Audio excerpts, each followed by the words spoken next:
দর্শক, পবিত্র ঈদুল আজহা ঘনিয়ে আসছে। কোরবানির মাধ্যমে মুসলিম উম্মাহ আল্লাহর প্রতি আনুগত্য ও তাকওয়া প্রকাশ করে, কিন্তু কিছু কাজ কোরবানির মাহাত্ম্য নষ্ট করে। আর এসব কারণে কোরবানিকে আল্লাহ কবুল করে না। আজ আমরা জানব সেসব ভুল এড়ানোর উপায়। চলুন শুরু করা যাক। কোরবানি একটি পবিত্র ইবাদত, যা হজরত ইব্রাহিম আলাইহি ওয়াসাল্লামের আনুগত্যের প্রতীক। তিনি আল্লাহর হুকুমে সন্তান ইসমাইল আলাইহি ওয়াসাল্লামকে কোরবানির জন্য প্রস্তুত করেছিলেন। আল্লাহ তাঁর তাকওয়া কবুল করে পশু কোরবানির বিধান দেন। কোরআনে বলা হয়েছে, আল্লাহর কাছে পৌঁছে না গোশত বা রক্ত, পৌঁছে তাকওয়া।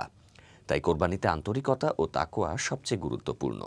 কিন্তু কিছু কাজ এই ইবাদতের মাহাত্ম্য নষ্ট করে। প্রথমত, হারাম উপার্জনের টাকায় কোরবানি করা নিষিদ্ধ। হাদিসে বলা আছে, আল্লাহ শুধু পবিত্র ও হালাল জিনিস গ্রহণ করেন। দ্বিতীয়ত, লোক দেখানো বা প্রশংসার আশায় কোরবানি করলে তা কবুল হয় না। তৃতীয়ত, বড় পশু কিনে অহংকার করা বা অন্যকে ছোট করা সম্পূর্ণ নিষিদ্ধ।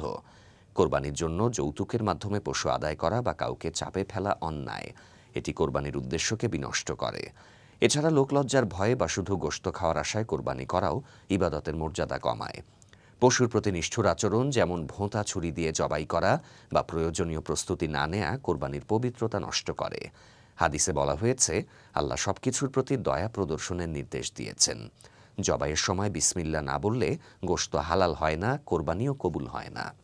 এছাড়া কোরবানির গোশত বা চামড়া বিক্রি করা বা কসাইকে পারিশ্রমিক হিসেবে দেয়া নিষেধ। হাদিসে রাসূল সাল্লাল্লাহু আলাইহি ওয়াসাল্লাম এটি থেকে বিরত থাকতে বলেছেন। কোরবানির পশু কেনার সময় সামর্থ্যের মধ্যে থাকুন। আল্লাহর সন্তুষ্টির জন্য নিয়ত পবিত্র রাখুন, পশুর প্রতি দয়াশীল হবেন এবং জবাইয়ের সময় সঠিক নিয়ম কানুন মেনে চলবেন।